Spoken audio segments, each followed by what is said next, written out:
مومن کی علامت یہ ہے کہ اس میں خود غرضی نہ ہو، سیلفشنس نہ ہو، اور ایمان کی ترقی وہیں پہ ہوتی ہے جہاں پہ انسان خود غرضی سے دور ہو جاتا ہے۔ جو انسان اپنے درد کو محسوس کرے اسے انسان کہا جاتا ہے، اور جو دوسروں کے درد کو محسوس کرے اسے مومن کہا جاتا ہے۔ پہنچا پا رہا ہوں یا نہیں پہنچا پا رہا؟ لیکن اپنا تو درد ہر ایک انسان کو محسوس ہوتا ہے نا، یہ اس کا مطلب ہے آپ زندہ ہیں اگر درد محسوس ہو رہا ہے۔ جب موت کے بعد پھر تکلیف محسوس نہیں ہوتی، جسم ختم ہو جاتا ہے۔ روح کو اذیت اور معنی میں ہوتی ہے، یہ جو آج تکلیف ہے یہ جسم کی تکلیف ایسی محسوس نہیں ہوتی، روح کی تکلیف اور ہے، اب اس میں نہیں جاؤں گا، وہ موضوع ایک الگ موضوع ہے۔ عزیزان گرامی، انسان کے جسم کی جو اذیت ہے وہ زندگی کے ساتھ ہے۔ اگر آپ کو اذیت اور تکلیف محسوس ہو رہی ہے اپنی، اس کا مطلب ہے آپ زندہ ہیں، آپ انسان ہیں۔ لیکن مومن کی علامت یہ ہے وہ دوسروں کے درد کو محسوس کرتا ہے۔ دوسروں کے درد کو محسوس کرنا ایمان کی علامت ہے۔ غور سے سنیں اس بات کو، دوسروں کے درد کو محسوس کرنا۔ اگر کسی کا بچہ گر رہا ہے تو آپ کو تکلیف ہو، اپنا بچے کے گرنے پہ تو محسوس ہی ہوتا ہے کیونکہ وہ آپ کے جسم کا حصہ ہے۔ دوسروں کو، عزیزان گرامی، جناب امیر بیٹھے اور آپ نے سارے یتیم بچوں کو جمع کیا کہ آؤ آ کے کھانا کھا لو، تو اصحاب امیر المومنین کہنے لگے کہ اس محبت سے مولا کھانا کھلا رہے تھے کہ اصحاب کہہ رہے تھے کاش ہم بھی یتیم ہوتے، ہم بھی یتیم ہوتے کہ مولا اتنی محبت دے رہے ہیں۔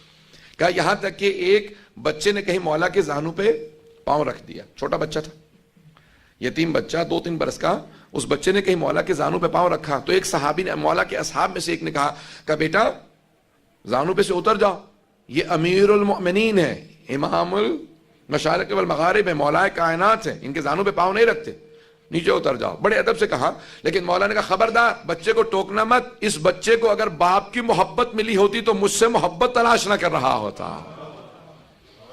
یہ دوسروں کی تکلیف کو محسوس کرنا ایمان کی علامت ہے۔ مولا فرما رہے ہیں میرا ماننے والا دوسروں کے درد کو محسوس کرے گا، اس میں خود غرضی نہیں ہوگی۔ کہیں کسی مومن کو تکلیف ہے اس کو فوراً اذیت محسوس ہوگی، کہیں کسی مومن کو، عزیزان گرامی، حتیٰ مومن ہی نہیں بلکہ حتیٰ کسی انسان کو، کسی مسلمان کو، کسی انسان کو، حتیٰ جانور کی اذیت کو مومن محسوس کرے گا۔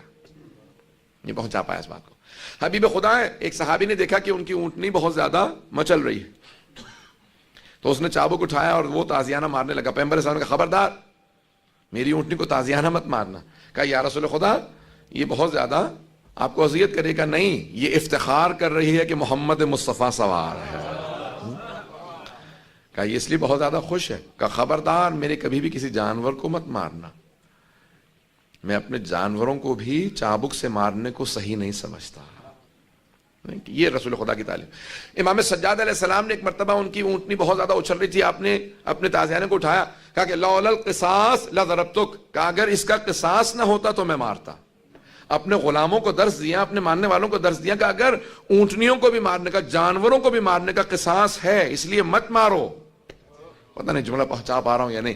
امام نے کہا لولا القصاص لضربتک، اگر قصاص نہ ہوتا تو مارتا۔ عزیزان گرامی، دوسروں کی اذیت کو، دوسروں کی تکلیف کو محسوس کرنا یہ ایمان کی علامت ہے۔ دوسروں کی تکلیف کو محسوس کرنا۔ اس موضوع کو جاری رکھوں یا دوسروں کی تکلیف کو محسوس کرنا ایمان کی علامت یہ ہے کہ انسان خود غرض نہ ہو۔ جملے کو سنیے گا، ماں باپ کی اسی لیے محبت کا حکم دیا ہے کیونکہ وہ انسان کی تکلیف کو محسوس کرتے ہیں۔ بچہ گرتا ہے، ماں کو اذیت محسوس ہوتی ہے۔ جب کسی صحابی نے کہا یا رسول اللہ میری ماں نے 9 مہینے پیٹ میں رکھا ہوگا، 2 سال مجھے دودھ پلا دیا، اس کے بعد چھوٹا تھا پال دیا، میں 20 سال سے، میری ماں بوڑھی ہے، سارے دان ٹوٹ چکے ہیں، نابینا ہو چکی ہے، پاؤں سے اپاہج ہے، میں 20 سال سے ماں کی خدمت کر رہا ہوں، کیا میں نے اپنی ماں کے سارے بدلے اتار دیے؟ پیغمبر نے کہا وہ جو اس نے صرف بطن میں رکھا تھا نا 9 مہینے، تو نے اس کا بھی بدلہ نہیں اتارا۔ کہا یا رسول خدا کیسے ہو سکتا ہے 20 سال میں 9 مہینے کا بدلہ نہیں اترا؟ کہا ہاں کیونکہ نیتوں میں فرق ہے۔ توجہ، کہا نیتوں میں فرق ہے، تو اس کی موت کو نظر رکھتا ہے کہ مرنے والی ہے خدمت کر لوں، وہ تیری زندگی کو ذہن میں رکھتی تھی،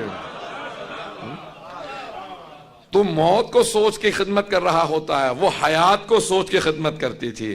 پروردگارہ میری زندگی میرے بچے کو لگ جائے، تو کہتا ہے کہ یہ مرنے ہی والی ہے، میں خدمت کر لیتا ہوں، پھر ماں تو چلی جائے گی دنیا سے، خدمت اس لیے۔ کہا وہ کہتی تھی پروردگارہ میری بھی زندگی لگ جائے گا، اس 2 نیتوں میں اتنا فرق ہے تو بدلہ اتار ہی نہیں سکتا۔ عزیزان گرامی، خود غرضی انسان کو ختم کر دیتی ہے، خود غرضی ختم کر دیتی ہے انسان کو، ایمان ختم ہو جاتا ہے۔ جو آدمی بے انتہا سیلفش ہو جائے، بس میں، جب نماز تنہا بھی پڑھو تو کو ایاک نعبد و ایاک نستعین، ہم تجھ سے مدد، ہم تیری عبادت کرتے ہیں، ہم، یہ مت کہو میں، اللہ کو میں پسند نہیں ہے، اللہ کو میں پسند نہیں ہے۔